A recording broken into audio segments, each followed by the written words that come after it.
वर्षांपूर्वी संत तुकाराम महाराज देहू गावात राहत होते. त्यांचं भगवान विठ्ठलावर खूप प्रेम होतं. त्यांनी खूप सारे अभंग लिहिले होते. त्यांचा अभंग ऐकून सगळे लोक खूप खूप खुश व्हायचे. त्यांचा जय जयकार करायचे. पण वाघोली गावचे पंडित रामेश्वर भट त्यांना ते सहन झाले नव्हते.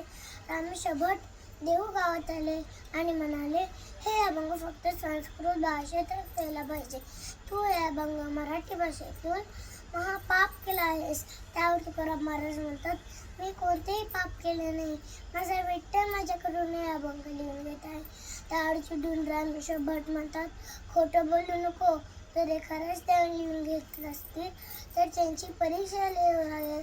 तुला सगळे अभंग नदीत सोडून द्यावं लागेल. पण तिकडे थांबलेले लोक सगळे रडू लागले. पण तुकोबा त्यांच्या घरी गेले. गाथा घेऊन इंद्रायणी नदीजवळ आले. रडत रडत गाथा इंद्रायणी नदी सोडून त्याला. त्यांना खूप दुःख झाले. ते एका दगडावर जाऊन बसले. हात जोडून म्हणाले, विठ्ठला, आता ही माझी भक्तीची परीक्षा आहे. जर माझी भक्ती खोटी असेल तर माझ्या जगण्याला काहीच अर्थ नाही. जोपर्यंत आता पाण्यात घालील तोपर्यंत मी उठणार नाही आणि देखील पिणार नाही.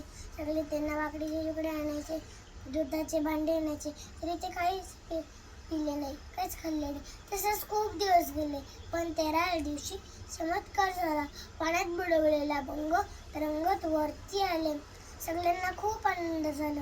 रामेश्वर भटांना खूप आश्चर्य वाटलं.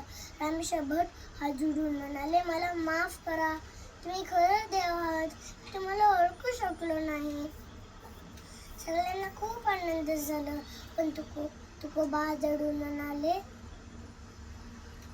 ही सर्व विठ्ठलाची कृपा आहे. सगळे म्हणाले, पुंडलिकवर जय, हरी विठ्ठल, श्री ज्ञानदेव तुकाराम, पंढरीनाथ महाराज की जय. नमस्कार करा.